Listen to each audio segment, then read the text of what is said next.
Hello मी पीयूष थोरात आणि तुमचं पुन्हा एकदा स्वागत आहे एका नवीन व्हिडिओमध्ये. कालपासून तुम्ही वेटिंग करत आहात की DMRची जी 27 तारखेची तुमची हिअरिंग होती त्याच्यामध्ये नेमका निकाल कोणाच्या बाजूने लागलेला आहे. 27 तारखेला याचं फायनल हिअरिंग होतं, ज्याच्यामध्ये कोर्ट फायनल करणार होतं की नेमकी प्रोसेस इथिकल आहे किंवा नॉन इथिकल आहे. तर त्याच्यानंतर 2 दिवस सुट्ट्या पडल्या आणि काल दुपारी 1 वाजता हे जजमेंट पूर्ण आलेलं आहे. पूर्ण जजमेंट वाचून झाल्यानंतर केअरफुली ज्याही महत्त्वाच्या गोष्टी, ज्याही महत्त्वाचे अपडेट आहेत ते मी तुम्हाला आजच्या व्हिडिओमध्ये शेअर करेल.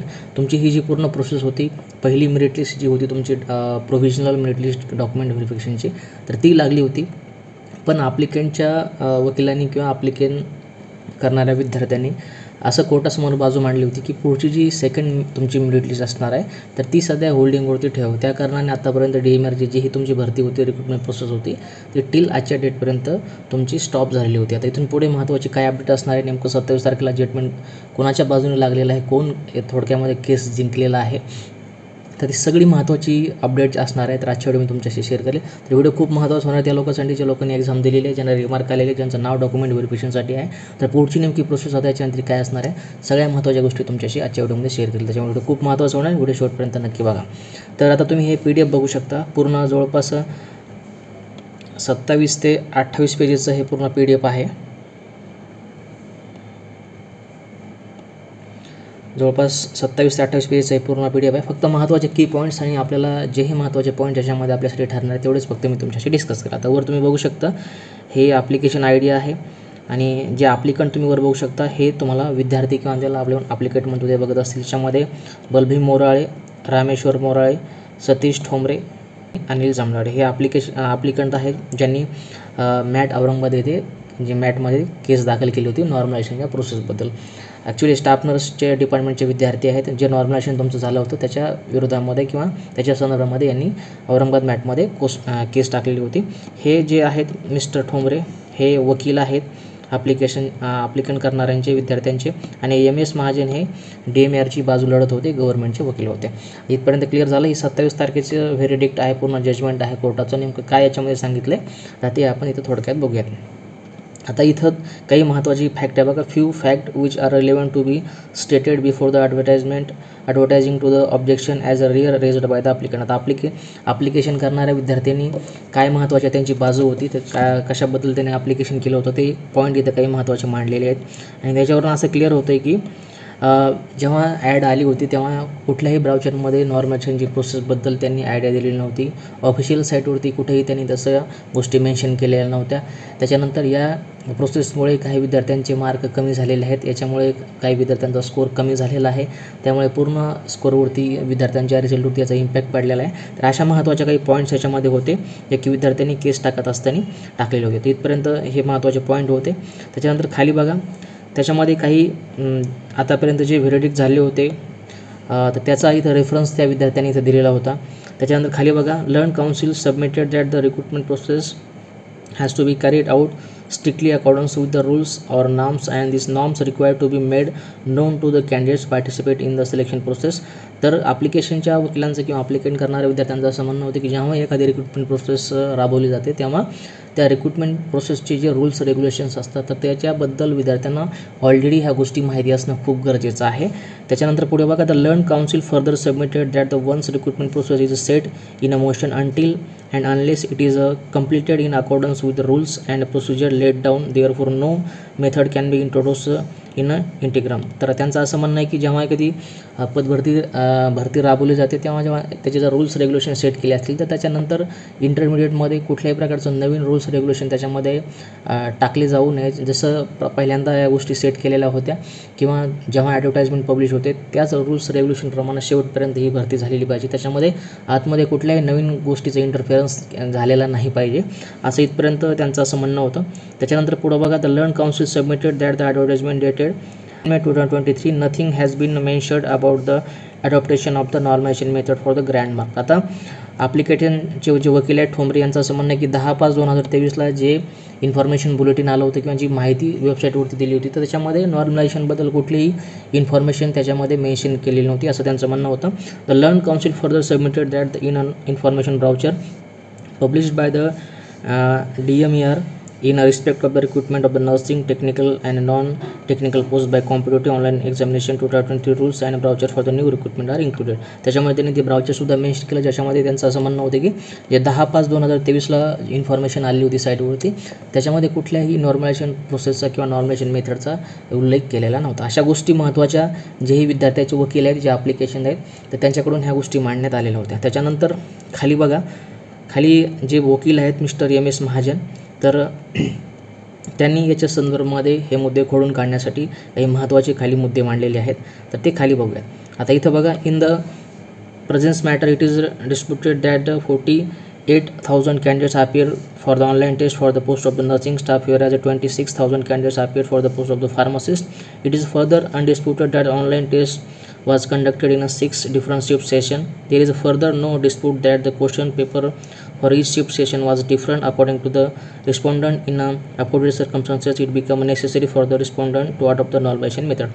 आता इथं कोर्ट म्हणते की वेगवेगळी जी परीक्षा आहे वेगवेगळ्या शिफ्टमध्ये झालेली आहे. प्रत्येक शिफ्टचा जो हार्डनेस होता तो प्रत्येक शिफ्टचा वेगळा नक्कीच असेल, पेपर वेगळा असल्यामुळे.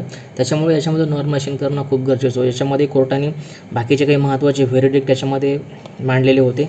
त्याच्यात खाली बघा, in a premises of the fact which have come on record, none of the objection can be sustained as a good on behalf of the respondent. Information voucher more particularly cause 8.1.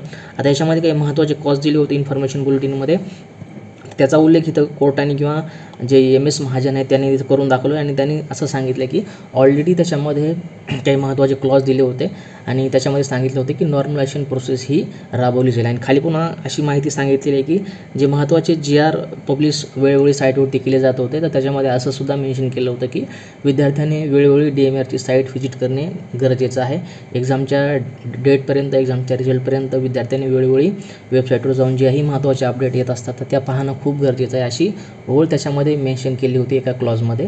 आणि त्याच्यानुसार नंतर थोड्या दिवसामध्ये नॉर्मलायझेशनची process त्याच्यामध्ये PDF टाकण्यात आलं आणि त्याच्यामध्ये असं स्पष्ट सांगितलं होतं की नॉर्मलायझेशन हे पूर्ण शिफ्टमध्ये राबवलं जाईल. तर खाली बघा इथं दिले त्यांनी, further has been contended in a affidavit in reply on behalf of the respondent. The normalisation method was published on website respondent number 2. आणि त्यात खाली बघू शकता तुम्ही अशा प्रकारचं हे जे महत्त्वाचं PDF मधील कात्रण आहे हे जोडलेलं आहे आणि हे ऑलरेडी आपल्याला वेबसाईटवरती बघायला भेटलेलंच होतं. हे तुम्हाला वेबसाईटवरती याचा फॉर्म्युला दिला होता, डेव्हिएशन मेथड नॉर्मलायझेशन कशा प्रकारे होणार आहे. वर तुम्ही बघू शकता वेगवेगळ्या सत्रामध्ये पार पडणाऱ्या तांत्रिक अतांत्रिक परिचारिका संवर्गातील विविध पदांसाठी घेण्यात येणाऱ्या स्पर्धा परीक्षा 2023 मधील प्रश्नपत्रिका वेगवेगळ्या असतील. अशा विद्यार्थ्यांची संख्या विचारात घेऊन परीक्षा एकापेक्षा अनेक सत्रात पार पाडण्याची झाल्यास भिन्न परीक्षेची काठिण्य पातळी समानीकरण म्हणजे नॉर्मलायझेशन करण्यात येईल व त्यापुढे नमूद केलेल्या मीन स्टँडर्ड डेव्हिएशन मेथड या पद्धतीचा अवलंब केला जाईल. आता अशा प्रकारचं पेज त्यांनी इथं MS महाजन म्हणजे समोरच्या DMRच्या वकिलांनी सांगितलं होतं की त्याच्यामध्ये क्लॉज होता ज्याच्यामध्ये ऑलरेडी आम्ही सांगितलं होतं की नॉर्मलायझेशन प्रोसेस ही राबवली जाईल जर एकापेक्षा जास्त शिफ्टमध्ये एक्झाम कंडक्ट झाल्या तर. आणि हे ऑलरेडी PDF मेन्शन केलं होतं आणि विद्यार्थ्यांना अशी स्ट्रिक्टली गाईडलाईन होती की तुम्ही वेळोवेळी एक्झामच्या शेवटच्या डेटपर्यंत म्हणा किंवा सिलेक्शन प्रोसेसच्या शेवटच्या डेटपर्यंत म्हणा वेबसाईट बघणं मॅन्डेटरी आहे किंवा तुम्ही ती वेळोवेळी वेबसाईट जाऊन बघितली पाहिजे, जेणेकरून काय महत्त्वाचे अपडेट तुम्हाला एक्झामच्या रिलेटेड तिथे येतात तर त्या तुम्हाला समजतील. आणि त्याच्यामध्ये नंतर जरी PDF टाकला असेल तर ही ओळ किंवा हा क्लॉज ऑलरेडी ॲडव्हर्टाईजमेंटमध्ये म्हणा किंवा इन्फॉर्मेशन ब्राउचरमध्ये म्हणा मेन्शन केलं होतं. अशा प्रकारची बाजू DMRच्या वकिलांनी मांडली आणि हे महत्त्वाचं प्रूफ त्यांनी इथं तुम्हाला दिलेलं होतं त्यांच्या वकिलांना. आता खाली बघा आणखीन महत्त्वाचं काही जजमेंट पुन्हा एकदा कोर्टाने याच्यासमोर मांडलेलं आहे. याच्यामध्ये कोर्ट म्हणतं आहे की हे बघा इथं application are concern I noted here an above 3 out of the 4 have not suffered any loss but have been benefited with the normalization of the mark. The applicant have thus failed in sustaining the afforded allegation. आता याच्यामध्ये विद्यार्थ्यांनी सांगितलं होतं, मी तुम्हाला पहिला मुद्दा सांगितलं की विद्यार्थ्यांनी असं सांगितलं की या नॉर्मलायझेशन प्रोसेसमुळे आमचे मार्क कमी झाले, आम्हाला याच्यामध्ये काही बेनिफिट भेटला नाही आणि थोडक्यामध्ये आमचा रिझल्ट याच्यामुळे गेला. तर खाली जेव्हा कोर्टाने हा पूर्ण दोन्ही बाजू ऐकून घेतल्या दोन्ही वकिलांच्या किंवा तर त्यांनी फायनल व्हर्डिक्ट त्यांनी असं सांगितलं कोर्टाने की जे 4 विद्यार्थी आहेत ॲप्लिकंट आहेत त्या 4 विद्यार्थ्यांपैकी 3 विद्यार्थ्याचे जर आपण मार्क कन्सिडर केले तर 3 विद्यार्थ्याचे मार्क मूळ मार्कापेक्षा ॲक्च्युली वाढलेलेच आहेत. त्याच्यामुळे त्यांनी जो मुद्दा मांडलेला होता की नॉर्मलायझेशनमुळे आमचा रिझल्ट हॅम्पर झाला, आमचे मार्क कमी झाले, आमचा रिझल्ट गेला, तर असं नसून ॲक्च्युली मूळ मार्कापेक्षा त्यांचे नॉर्मलायझेशन नंतरचे मार्क वाढलेले आहेत. आता खाली बघा आणि तसं खाली जजमेंटमध्ये सुद्धा त्यांनी मेन्शन केलं, तुम्ही खाली ते बघू शकता. The applicant themselves have the disclosed in a para H of the OA that because of the normalization method 3 marks are increased applicant number 1. applicant number जो 1 आहे त्याचे 3 मार्क वाढलेले आहेत and 10 marks increase by the applicant 2. जो applicant 2 आहे उमेदवार 2 त्याचे जवळपास इथं 10 मार्क वाढलेले आहेत. The respondent have provided the information about all 4 applicant which demonstrate that the raw score of the applicant number 1 Sri Shashikant B. Morale was 126 and in the normalization his score has been enhanced to the 129. तर जे पहिले applicant आहे श्रीकांत बी मोराळे यांचा पहिला जो raw score होता म्हणजे actual गुणवत्तेनुसार यादी लागल्यानंतर त्यांचा स्कोर 126 होता, पण नॉर्मलायझेशन झाल्यानंतर त्यांचा स्कोर 129 झाला. त्याच्यानंतर raw score of the applicant number 2 Ramesh Morale 90 fair in normalization score is recorded as 102. जे सेकंड ॲप्लिकंट होते त्यांना पहिल्यांदा गुणवत्तेनुसार ॲक्च्युली त्यांना 90 मार्क पडले असते, पण नॉर्मलायझेशन झाल्यानंतर त्यांचे मार्क 102 झाले.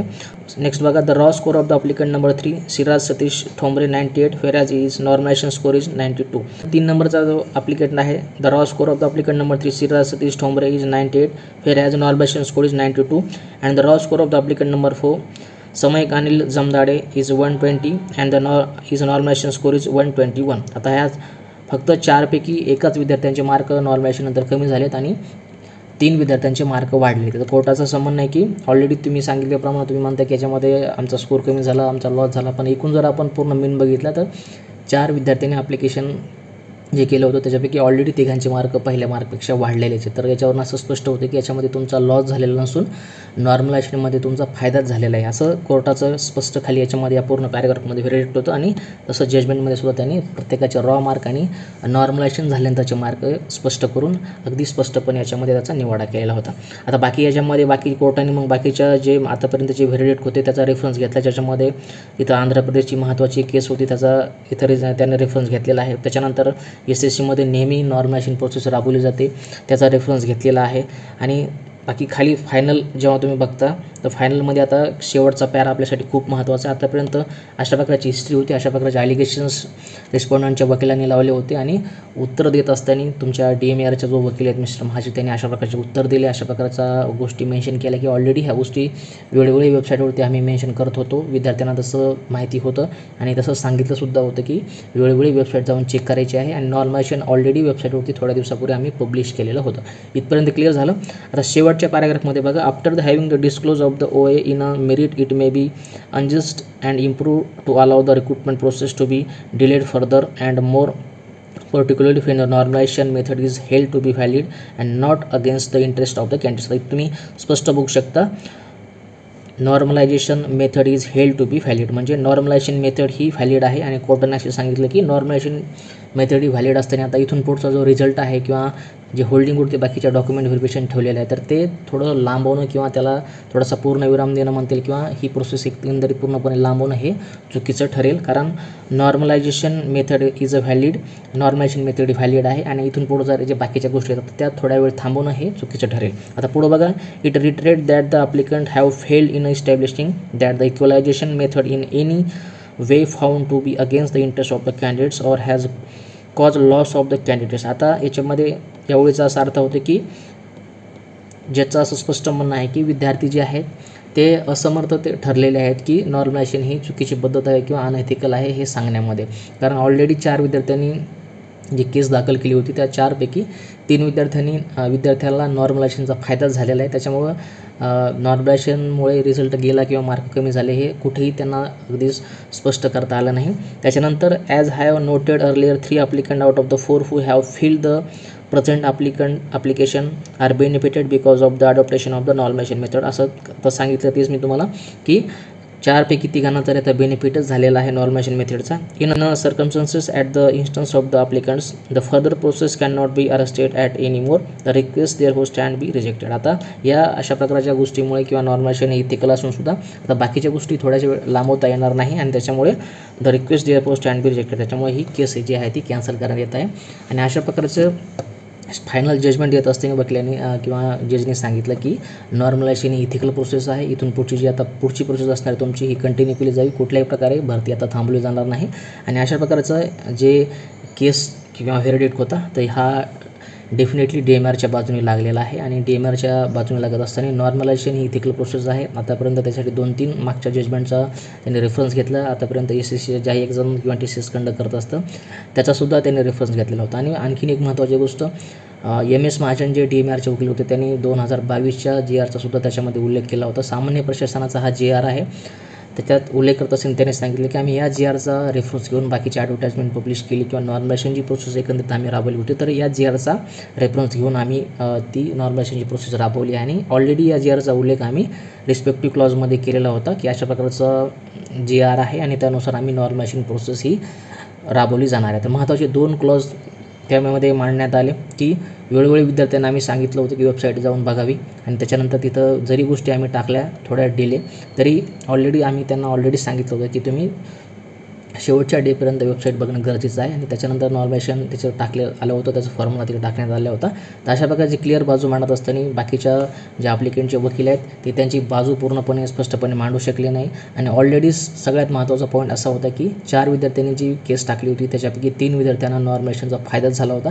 त्याच्यामुळं बाजू मांडत असताना कुठंतरी त्यांचे वकील कमी पडले आणि असं स्पष्ट झालं आणि शेवटी जी प्रोसेस आहे ही जजनी सांगितले की नॉर्मलायझेशन ही इथिकल प्रोसेस आहे आणि इथून पुढं या प्रोसेसमुळे रिझल्ट कुठेतरी लांब होणे किंवा पुढं या प्रोसेसला थोडासा डिले होणे ही चुकीची गोष्ट आहे. इथून पुढच्या गोष्टी ह्या प्रॉपर आता तुमच्या टायमामध्ये होतील. इथून पुढं तुमचं आता डॉक्युमेंट व्हेरिफिकेशनची सेकंड मेरिट लागू शकते, ज्याच्यामध्ये आता विद्यार्थ्यांचे जेही रिमार्क आलेले आहेत त्यांचं फायनल कदाचित मेरिट लागेल आणि डॉक्युमेंट व्हेरिफिकेशनसाठी तुमचं इथं सिलेक्शन होऊ शकतं. अशा प्रकारची महत्त्वाची अपडेट होती.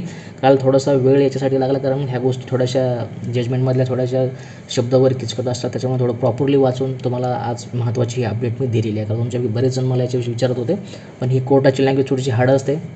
केअरफुली सगळ्या गोष्टी मला वाचून तुम्हाला व्यवस्थितपणे शेअर करायच्या होत्या, सगळ्या व्यवस्थित सोप्या भाषेमध्ये सांगायच्या होत्या, त्याच्यामुळे थोडासा आज डिले झाला. बाकी आणखीन एक महत्त्वाची अपडेट असणार आहे. 156 जागेची एक सेंट्रल गव्हर्नमेंटची ॲड आलेली आहे. तर हा व्हिडिओ झाल्यानंतर तुम्हाला तो व्हिडिओ मी डिटेलमध्ये देईल जिथे तुम्ही ॲप्लिकेशन करू शकता. तर हे PDF तुम्हाला टेलिग्राम चॅनलवरती भेटून जाईल. पुढच्या महत्त्वाच्या अपडेटसाठी तुम्ही मला तिथे जॉईन करू शकता. आजच्या फक्त एवढंच. भेटूया काय पुढच्या महत्त्वाच्या अपडेट्स सोबत. काळजी घ्या. जय हिंद, वंदे मातरम.